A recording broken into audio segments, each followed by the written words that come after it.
So, so we're going to try, this is like, each of this is sort of like a kind of Jewish philosophy, like a philosophy or a way of thinking about the world and religion unit. And these are kind of, I don't know, in some ways like the hardest to do. Like each one of these could be a book, could be a semester of classes. But we're going to try to just do some basic material. So, who is God? Okay.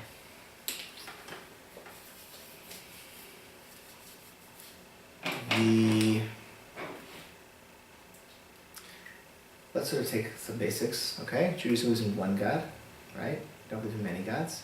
We don't believe in a dualist system where like evil comes from some other force. We believe that everything in nature, everything in creation comes from one source. In terms of contrast to some other ways that, let's say other ways of thinking about the world.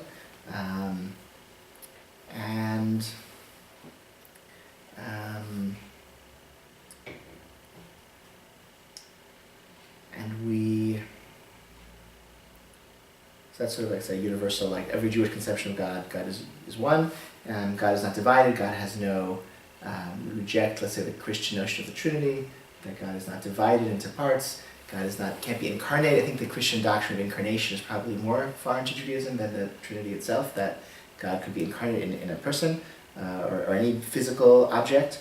That's, I think, really contrary to Jewish understanding of God. That being said, the Torah uses lots of descriptions for God that are kind of hard to philosophically justify or hard to philosophically understand, right? Torah describes God as having emotions, getting angry.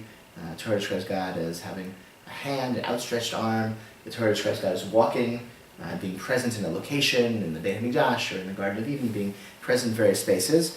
Philosophically, it's challenging to understand how could God have a location, how could God have a body, how could God have an arm or a hand.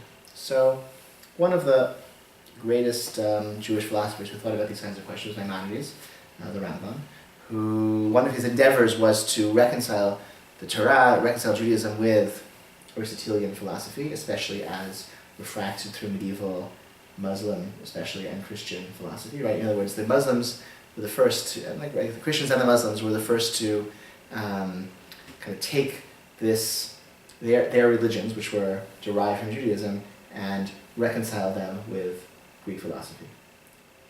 Truth is, actually, maybe Philo did that also, I don't know. So maybe Jews did it first, but leaving aside Philo, the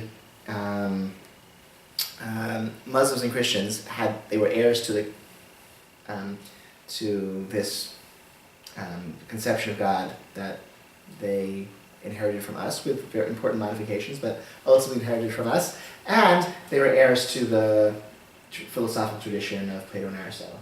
And they had to work through reconciling those understandings, coming up with a understanding of their religion that could be philosophically defended. And Maimonides took up that agenda from a Jewish perspective. And so some of the answers he came up with were to say, well, God doesn't have a body, God doesn't have a place, God doesn't have emotions. And when the Torah uses this language to describe God, the Torah is using metaphors.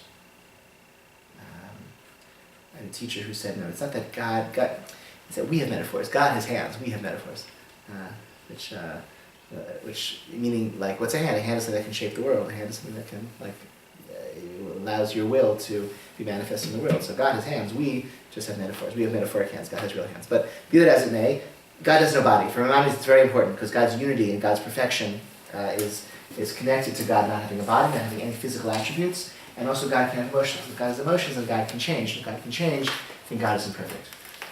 And so all of the descriptions of the Torah that seem to be contrary to this understanding, Maimonides says these are metaphors, these are just educational ways. The Torah is just teaching us things about removing us from idolatry. Torah says, and speaking in metaphors, but not telling us the way God really is.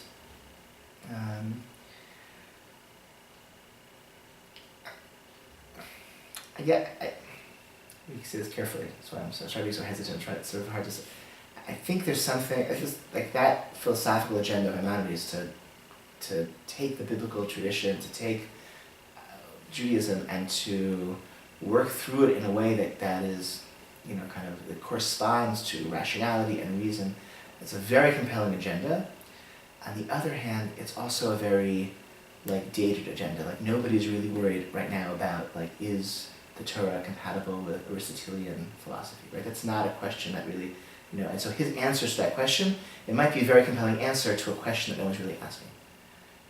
And so it could be that maybe we can give ourselves a little bit of room to have a relationship with the God that emerges from the Torah, who, might have emotions, who might, be happy when we do mitzvot, who might,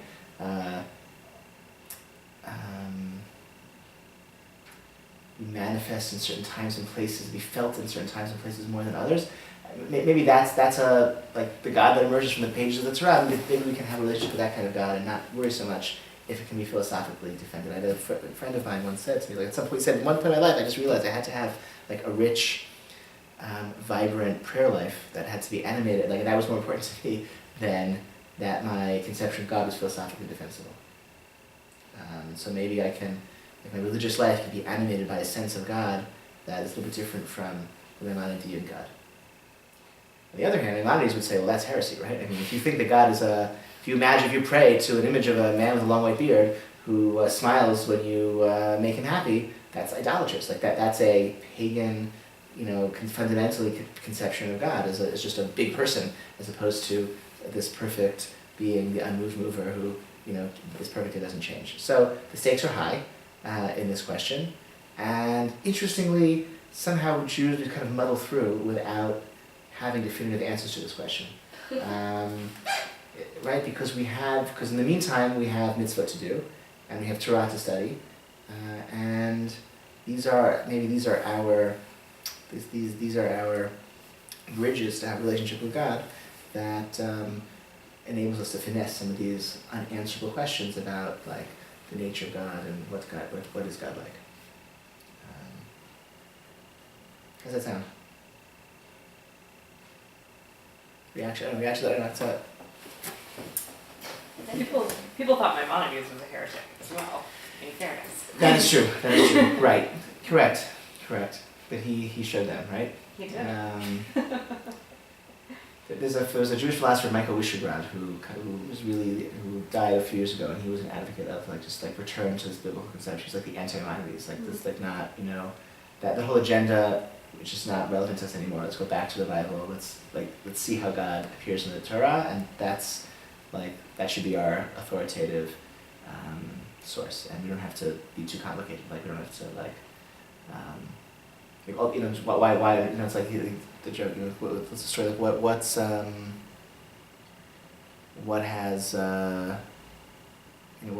lives in trees is blue and has pink spots, and the answer, of course, is a toothbrush. It's no, a toothbrush doesn't live in trees. Isn't blue with polka dots. Those details are just to confuse you, right?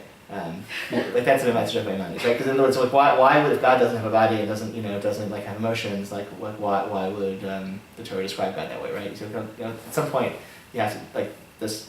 Let's see what the Torah says. I guess what's valuable in Maimonides, I think there's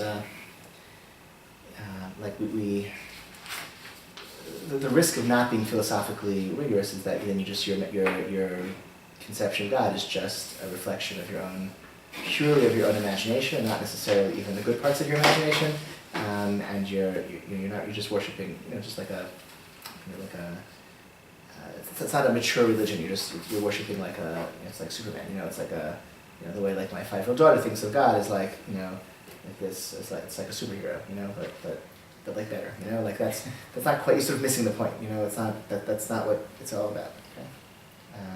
Is who is God the best way to ask? Is it what is who, God? What? Yeah. So I think we understand. Look, our religious life assumes that we can have a relationship with God, and maybe that's this way. Maybe the fundamental question is how can human beings, mortal and finite and weak and easily distracted and deceived, how can we have a relationship with an infinite God who has creates the universe out of nothing and governs the world, etc.? How can we be in a relationship with something like that? So one answer to that question is the answer of the philosophers, which is we don't. But we relate to God through the Torah, and through mitzvot, and through God's through negative attributes, right? We know we can say things that God isn't, we can say that about God, and we use our reason to understand, and that's how we exist in the world. The mystics had a different understanding. The mystics had a whole cosmology and theology of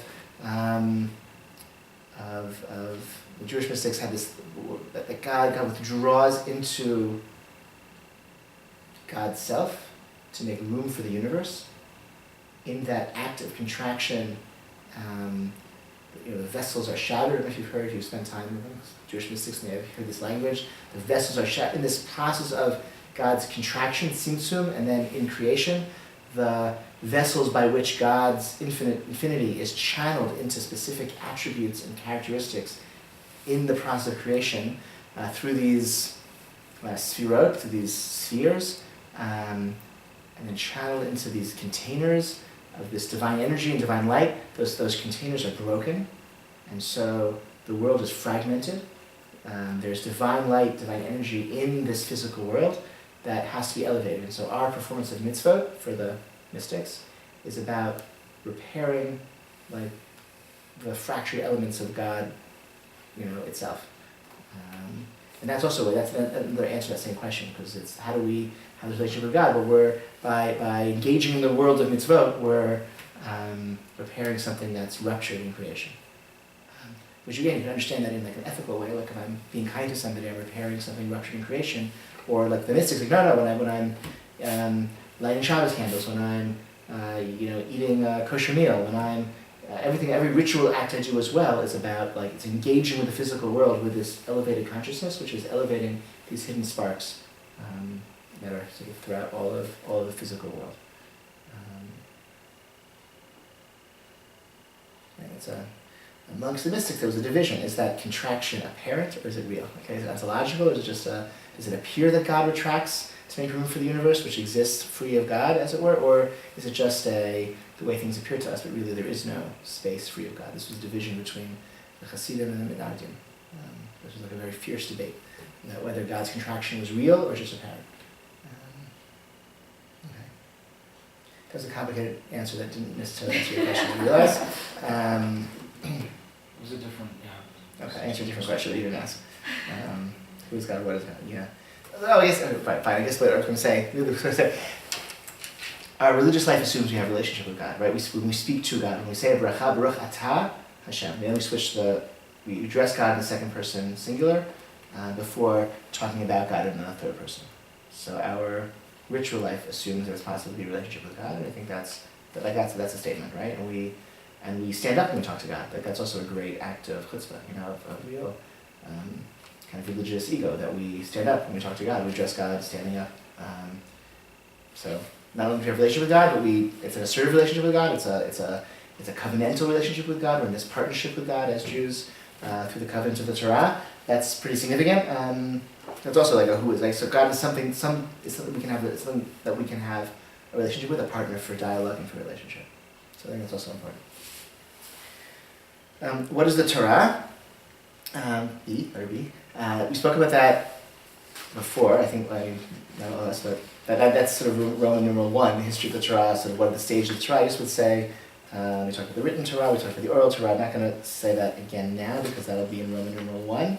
I will say that following the heels of what is God, a primary way that we serve God and connect to God is through Torah study. And that I think is something which is, I believe, unique to Judaism and Jewish spirituality, that we serve God with our hearts and minds through studying Torah. It's a way to hear God's voice. It's a way to encounter God's mind and God's will. And it's also a way to actualize our own potential for creativity and discovery and self-actualization. It's all of those things. Powerful, creative, generative Torah study is, I think, the most refined mitzvah for many Jewish ways of seeing the world.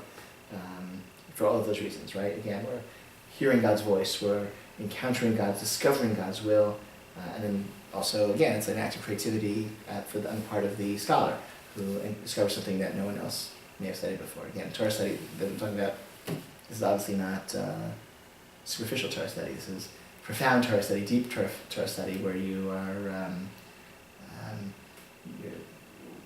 the rationales and the meanings and the conceptual underpinnings of themes and details of mitzvot as you kind of unpack, go beneath the layers and beneath the layers of the layers, and you see what the structures are, what's there. You muck around, behind the scenes, and then you discover things that have not been discovered before. That's self-actualization. That's an act of creativity. But at the same time, as you're showing devotion to God and connecting, bonding with God's will and God's mind almost. So I think the mitzvah of Torah study is a really important one, and I think that sort of sets Jewish spirituality apart from many other religions. And it's not, we don't study the Torah because we need to know what to do. It's a religious act in its own right to devote as much of one's life as one is able to this task of Torah study.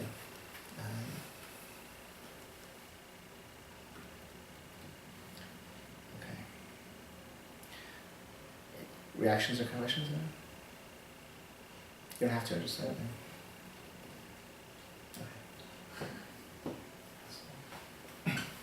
Have you seen that to be true, what I just said about Torah study? Is that something, I don't know, does that sound like, I'm wondering, is that, have you encountered communities or individuals who display that characteristic? I wonder, I feel like it's something that we might be a little bit weak in our little neighborhood. I don't know if it well, we interpret Torah a little bit broadly, so I don't know, I think our Mishnah group that's good. That's perfect. takes it Yeah. very seriously, and Yeah. I don't know, I spend, my friend Emily loves, we spend a lot of time reading the Parsha and talking about it, and she's much more knowledgeable than I am, but Amazing. yeah, but Great, I think, good. no, I mean, it's something I take seriously. I mean, I don't know if that's just because I'm a kind of bookish person by nature anyway, so that's sort of how I connect to a lot of things, but that's sort of something that drew me to Judaism. And those are all really great examples that I think in a community where we have a weekly Torah portion, so that's automatically an instant conversation you can have with any Jew, in theory, right? Who knows what the Torah portion is. So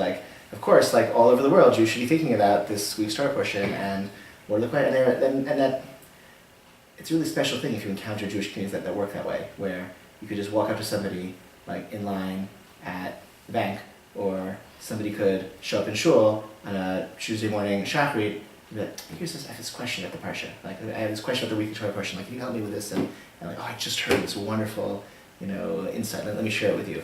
And I think Jews who are involved in that kind of what you're describing, just like that. Studying Torah, thinking about it in conversation with others, in community with others, that opens up those doors. We study Talmud here at the shul in the morning, according to the Daf Yomi cycle. So that's a system that someone developed about 100 years ago of synchronizing the study of Talmud, so everyone all over the world can study the same page of Talmud that day. So you can travel from community to community and find groups of Jews studying the same section of Talmud that you're studying, because each day is 53, 54, 55, right? Each page gets a day of its own, and it also allows you to, have these instant conversations with other Jews who are involved in this project. They're like, what did you think of the daf today? What did you think of the Talmud page? Oh, it was a really hard one. Oh, it was a great story in yesterday's stuff. Oh, that was amazing. I love that, right? And that enables a whole community to be oriented around these conversations that are ultimately about meaning and about values as well. Roles of Jews and non-Jews. It seems from the opening chapters of the book of Genesis that God originally plans to have, that God created humanity for some purpose. It's unclear exactly what that purpose is, but whatever that purpose is, it doesn't seem like God has any interest in dividing humanity into any type of divisions of any kind. Sorry. Hold on a second. Sorry.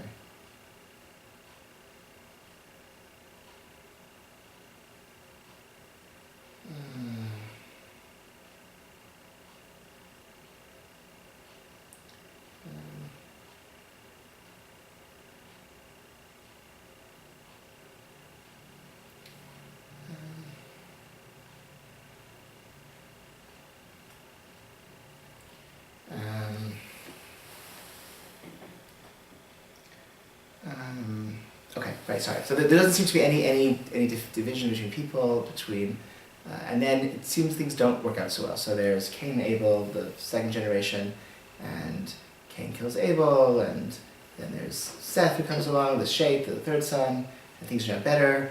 And generation after generation, then you have the flood, and Noah and his children are saved from the flood, so it's a fresh start.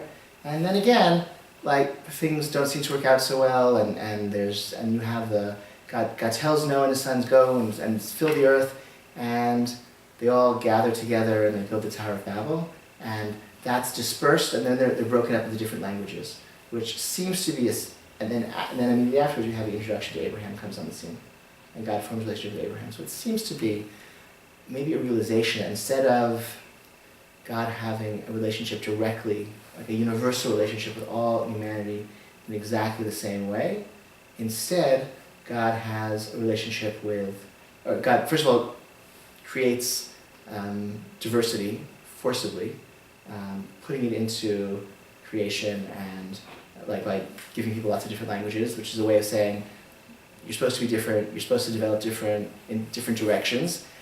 Maybe that's a safeguard against if one group goes bad, it won't spread to everyone else. So there's a possibility of if different groups and different nationalities and can express themselves and have their own independent development, then it's a safety net, right? You're not going to have a situation like the time of the flood, the time of the tower, of all humanity doing the same bad thing at the same time all together. And out of that emerges God focusing on Abraham and saying, okay, I'm going to give you I'm going to have a special with you, through which all humanity is going to be blessed ultimately. So it's a focusing on Abraham. Now, to be fair, we only know this from the Torah, which God gave us. We don't really know what God's relationship with the Torah is not a book about all people. It's not a book about humanity. It's a book about God's relationship with the Jewish people. So we don't really know we don't know from the Torah what God's relationship with other people is like, because that's not what the Torah is about. So from the Torah, we see that we have a role to play, we have things to do, we have special responsibilities, but we don't really know what the Torah doesn't have anything to say about other people and and what their history with God is like. From our perspective, all human beings are created in the image of God, and God has, and have that equal sanctity and equal status of all human life.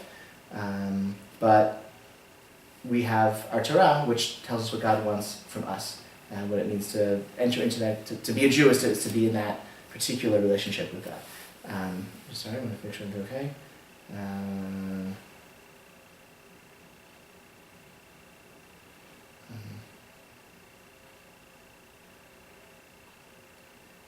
Sorry. Okay. Everything is okay. Okay.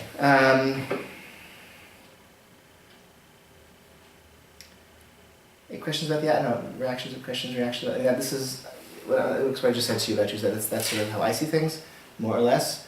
I know that's not the. I think some people would say different things, but I'm telling you what I think is true. So that's all I can do.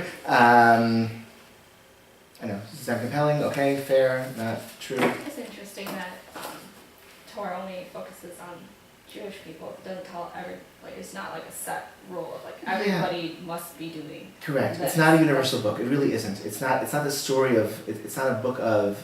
Not people should be. Correct. That isn't to say that it doesn't. There are the values and the ideals and are certainly. They're certainly relevant for all people, and certainly, people can find inspiration and use it. That's fine.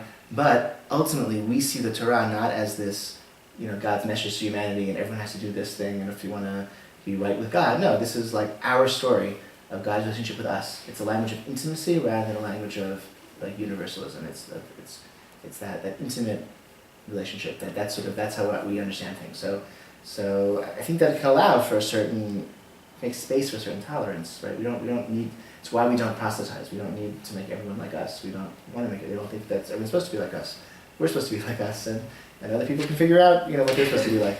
I think maybe, there's the prophet Isaiah speaks of this idea of the Jews being a light unto the nations, which could just mean let people see how Jews treat one another and how the type of community we build amongst ourselves, and maybe that's something they can learn from. But that's different from like the Torah being like this. There's no mission to convince everyone to, you know, like embrace the Torah, because the Torah fundamentally, it's our book. It's the story of our relationship. Just like, you know, like all sorts of, you know, particular specific love that could exist between a couple or could exist in a family. That's not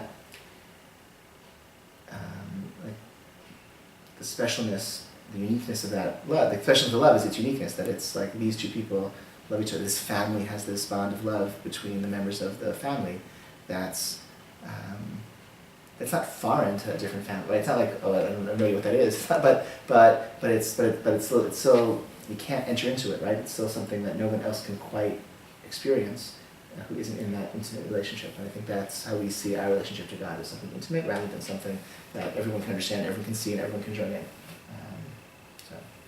What is the thinking about the Noahide covenant in that? So, that is true. The Talmud does identify that there is some sort of basic, the 7 mitzvot of Noah, right? That there's 613 mitzvot in the Torah that Jews are obligated to observe as best we can. There are 7 mitzvot that are universal for all humanity. So I think that, look, the 7 mitzvot, they're in general pretty kind of like basic, like kind of bedrock principles of kind of a moral, just, ordered world. And I think it's sort of say, like, society that doesn't meet that, like, that's not a legitimate way for human beings to come together in community. So I think that's sort of what it's expressing. I don't think it's, like there are actually groups of Noah, like, you know, non-Jews who practice this Noahide religion. They're not Christians or Muslims. They join, for whatever reason, they have not converted to Judaism, and there's no need for them to. They practice the Noahide mitzvot. So that's great, you know, and that's all the power to them. I think maybe the whole like it functions in Jewish thinking as sort of just not really. I don't think it's meant to like define how non-Jews are supposed to live their lives and like have their religious and cultural lives organized. I think it's supposed to just be like, this is a bedrock of like what a human society should be like, and if society is not like this, if murder is not punished, etc., then like this is not a place where, you know, you should be. This is something like wrong. This is wrong not just it's different, but it's wrong. So I think maybe it's a way to avoid moral relativism. Maybe that. You know, it's I mean, until like very, very recently, there were no non-Jews who cared. Right? It wasn't like a real, like there were no non-Jews who were like looking to Jewish sources to learn like how should I be in the world and what religion should I adopt if I'm not going to become Jewish. That was and even today it's still a very rare phenomenon. You can find internet support groups for these people, and they have a few congregations, but it's a sort of small phenomenon, right? Is it an American mostly? Do you know? Probably. Should be. It's like that's really yeah. I know. You what? No, I just think like small religious groups are fascinating. Right, but this one's interesting because it's a small religious group that is like it exists independent of the Jewish community, but their religious support is from the Jewish community because they turn to rabbis for religious guidance. Mostly Chabad, but not entirely. My cousin married a woman who converted to Judaism, but she grew up with Noahide parents in a Noahide community, and so they did not convert because they depended on like a job that required them to work on Shabbat. So they couldn't become Jewish as long as they depended on this job, and the job they had to work on Shabbat. So they couldn't become Jewish, but they would be Noahide. So they believed in one God and they worshipped that God. There was like a Chabad rabbi who was in connection with who was in contact with their community, and ultimately their daughter, I think made a very reasonable decision to kind of, study further and become Jewish. So, okay, let's do a bit more. Go on. I wonder if there's like a study on Noahide communities. Yeah, I know. Yeah, I will look into it and get back. Let me know. Okay. Okay. Letter D. Reward and punishment in this world and the next. We're just talking about this with my son. The Torah has lots of mention of rewards and punishments. For doing mitzvot, you do mitzvot, things are good. You don't do mitzvot, there'll be punishment. It seems most of those mitzvot are collective. And even so, it doesn't. And the story of the Hebrew Bible seems to play out this pattern of sin leads to divine punishment, at least on a collective level. If reward and punishment is collective, by the way, that means there are some individuals who get kind of, either they get reward they don't deserve, or they get punishment they don't deserve, right? There can't be justice for individuals if reward and punishment is collective. And that's one sort of thing just to bear in mind. The other thing to bear in mind is that at some point in history, that pattern stops being obviously true. It doesn't seem to be the case that good behavior is rewarded with success and bad behavior is punished with failure. Right? That doesn't seem to be the world that we live in as we perceive it. And that already was the world as perceived by the Talmud, and the Talmud says, Schar mitzvah hayal aleika. The Talmud says there is no reward for mitzvah in this world. So the reward and punishment of the Torah speaks about all over the place. The Talmud says, don't think that that refers to things that happen to you while you're alive. That refers to what happens to your soul after you're dead. That seems to be the dominant position of the Talmud on this question, that there is no reward for mitzvah in this world, which means that we shouldn't expect to see justice in the world around us. Doesn't mean you can't try to make justice, that doesn't mean you can't hope for justice, doesn't mean you can't pray for that kind of thing, but you can't expect it to happen, and because it often doesn't. And in general, the Jewish approach to tragedy has been not to ask the question of why did this happen, but to ask the question, like, how can I grow from this experience? What can I do in response to this tragedy that has befallen me or befallen my community, which is very different from a kind of a why question. So the Vedic thought the why question is the question of somebody who is a victim of fate, whereas a what do I do in response is the question of somebody who is like master of her own destiny, who is taking charge of his life and responding with agency to travails in the world. Okay. Moving on.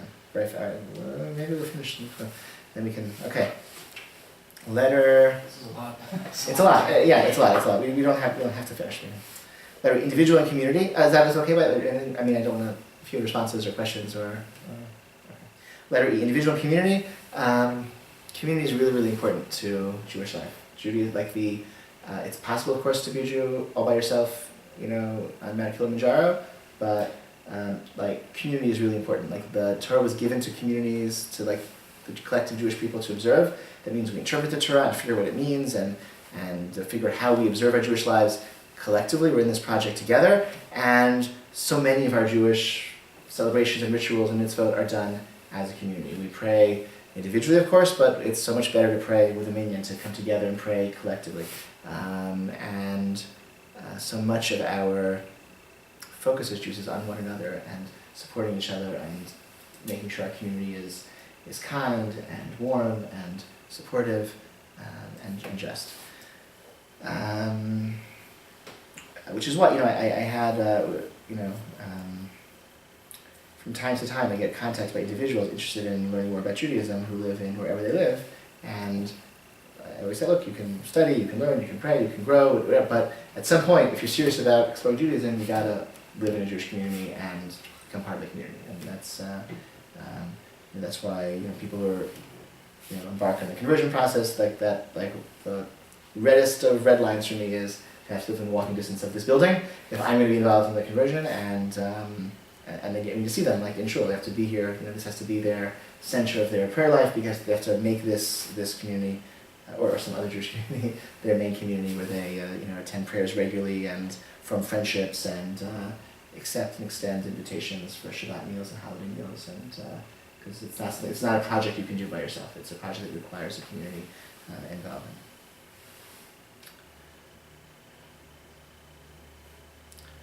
Okay. Roles of men and women. This should be a whole class, and maybe at some point it will be.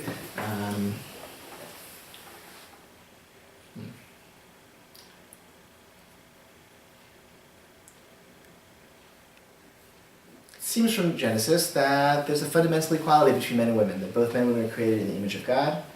Both men and women have relationships with God and are in a covenantal, commanded relationship with God, like God commands men and women equally. The stories of the patriarchs and matriarchs certainly emphasize the importance of both men and women in creating Jewish family life and in creating like a home that expresses the spirit of Judaism and transmits it from generation to generation. And yet, or at the same time, and also in the Torah, there are some mitzvot that in which there are gender differences, some mitzvot that are for women, some mitzvot that are for men.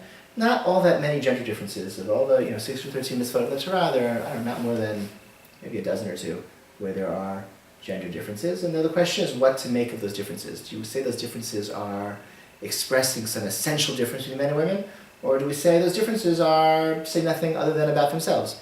Right? So there's a mitzvah to live in the sukkah for 7 days on the holiday of Sukkot. That's a mitzvah that's obligatory on men, not women. So you could create a whole philosophy of Jewish womanhood that's built upon these gender differences, and you can try to do that. Or you could say, why would I want to do that? I have these legal distinctions where certain mitzvot men are obligated and women are exempt from those mitzvot, and they might do them optionally or not.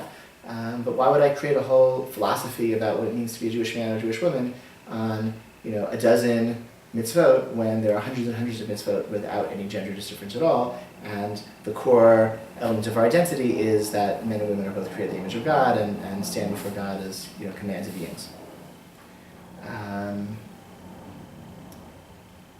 So that's one sort of, and different individuals and different communities maybe orient towards different approaches. Right? Some build entire philosophies of what it means to be Jewish man, Jewish woman, based on these gendered mitzvot, and other communities de-emphasize. I wouldn't even speak that way about gender essentialism anyway, and certainly wouldn't construct one out of, again, what was ultimately a relatively small number of mitzvot. The hard part is that some of those gender mitzvot are really important ones, or ones that are sort of front and center in Jewish communal life, like leading the prayers and praying with a minyan, and some of these ritual issues in public prayer life, which because it's public prayer, it's so front and center to our life as a community, and so gender differences there are particularly, say, dissonant for modern people who I guess are suspicious of distinct gender roles. And I'd say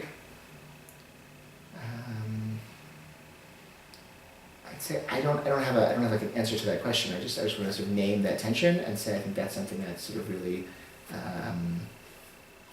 sort of a tension in my personal life. I think it's a tension in our community's life right now. Is trying to sort of honor the insights of feminism, or just to honor the contemporary reality where we shy away from gender essentialism, or are suspicious of gender essentialism and claims about the nature of men versus women. We're suspicious of those kinds of claims, and yet we also are faithful to the traditions of the way the Torah has been interpreted from generation to generation, and we sort of are loath to fiddle with those time-honored practices and traditions, and figuring out how much to honor those time-honored traditions and how much to push against them where possible in light of the contemporary insights that is that may be the question of which our community will have to if it's going to perpetuate itself, we'll have to resolve that question or respond to it with integrity. I don't think that we've resolved the question. But I hope that we're confronting it with integrity. That's what for me. That's what I'm trying for right now. Is to confront it with integrity, if not resolve it at the moment.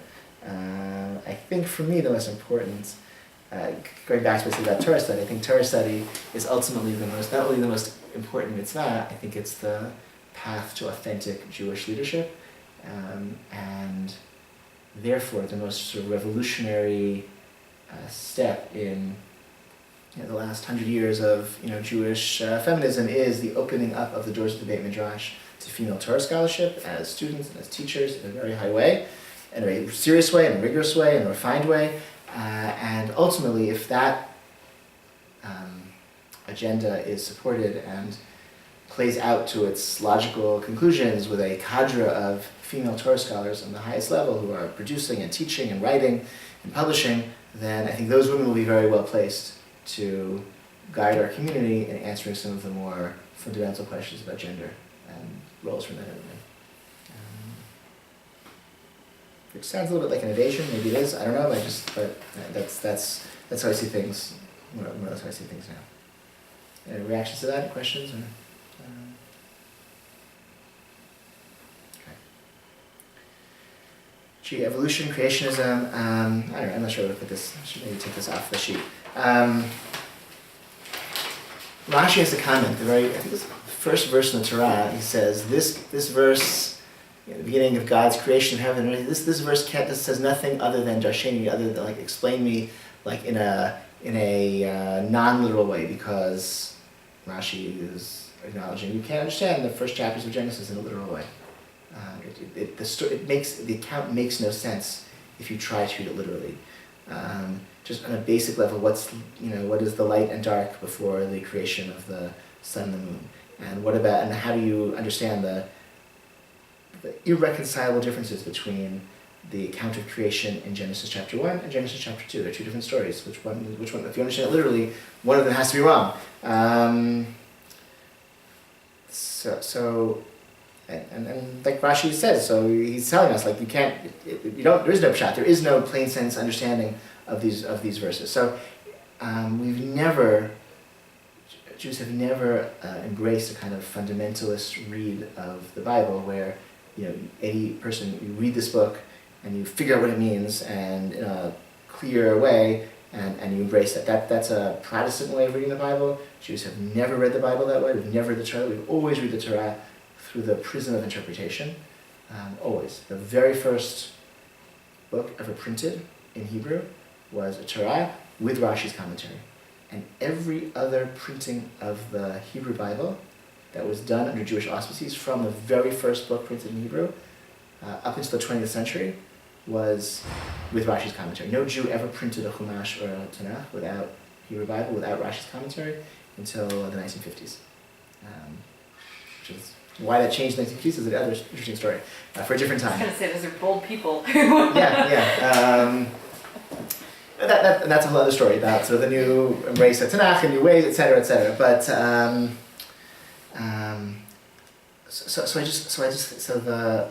the challenges of a literal, like how do I make sense of this literal understanding of these stories? Well, we've never had a literal understanding of any of these stories. Like that's not how we do things, right? We're not biblical literalists. We read Torah through the prism of rabbinic interpretation, and that's how we've done things. Okay, H. Questions? So there is no theory there's no scientific theory that is a challenge to the Torah, because the Torah is not a book that the account of creation is not it's not a scientific account, it's not a geological account, it's not a history account. Torah is not a book about geology or history or science. But other things, it's about humanity's relationship to God. It's about God's relationship to the universe. It's about purpose in life. The origin story of the Jewish people. Like that's what the Torah is about. It's not about any of those other things. So none of those other. So any theory of science or geology or etc. It's a different subject matter. Can't really be in conflict with the Torah because that's not what the Torah is about. So even things that would really trouble Protestants or really trouble Protestants, like the age of the world, not a problem. No. Really to anyone. Look, I think it's not a problem to me, and it shouldn't be a problem to anyone. I think you've had some interesting. It's interesting. The story's a little more complicated because you have some more pro-science voices in Jewish tradition. You have some more anti-science voices in Jewish tradition who have embraced a more literal understanding of the Torah. Some of that may be influenced by Protestants, right? You sort of have this American Orthodoxy that is aware of or in reaction to Protestant reactions to evolution, right? So that's all thrown in the mix. But if you have well-established Jewish sources for saying the story of the flood is a metaphor, or it's not understood literally, right? And therefore geology can't contradict what the Torah, what's most essential to the Torah. The only piece that really gets the real challenge is issues of revelation itself, the revelation at Sinai, which there's no archaeological evidence of the Jewish presence in the wilderness of Sinai, and that's So you say, well, it's history, so who cares? Like the Torah's not a book of history, but no, like that's not just history. That's like the foundational moment of our like way of life. So that's where you see that moment of conflict and tension, but everything before then is not. So okay. Let's Mashiach, Messiah. Okay, so basically that just means, right, someone anointed, King David, when he was made king, God says, you're going to be the king, and the kingship's going to be with you. You're going to have rulership over the Jewish people forever and ever. And so once his family was deposed, and we went into exile, all that promise is placed on the hope of a future descendant of David will come and rule as king. That idea is expanded and developed to not just be a return to like a monarchy of descendants of King David, but a fundamentally restored world at peace and one with God. And there's one string of Jewish thought which sees the Messianic age as a radically transformed way of existence where everything will be different and better and perfect. And there are other train of thought which is no, it's going to be pretty much the same as things are now, but we'll have independence, we'll have our king again, and the Beit HaMikdash will be rebuilt, the temple will be rebuilt, and it'll be much more similar to the way things are now. And so you have and that's like the two main themes of Jewish messianism, like a school of thought that sees it as a dramatic change in everything that's going to occur in the future versus a stream of thought, no, it's going to be a minor change, and we'll still have to struggle with the same things we're struggling with now. Maimonides adopts that latter stage. He says that the main advantage of the Messianic age, and everything's going to be the same, but because there'll be peace and stability for the Jewish people, we'll be able to spend our time studying Torah better, and therefore merit the world to come, because we'll be able to think about philosophy and think about God and have the tranquility and the peace to be able to do that without interruptions. But ultimately, again, these questions are not resolved because they don't have to be resolved, because we have mitzvah to do, and we have Torah to study, and we have things to do in the world that should give our lives meaning, and that can keep us busy without the need to resolve some of these ultimate questions, which we'll hopefully figure out the answers at the end when we find out. Okay, I think we'll pause now. We finished through the syllabus, which is great, and the next time we teach this class, we'll go back to Roman numeral 1, so from the beginning. And so look for it in the bulletin if you want to come. And thank you so much. Really, the readings? What is that? Yeah, so those readings are linked to the unit.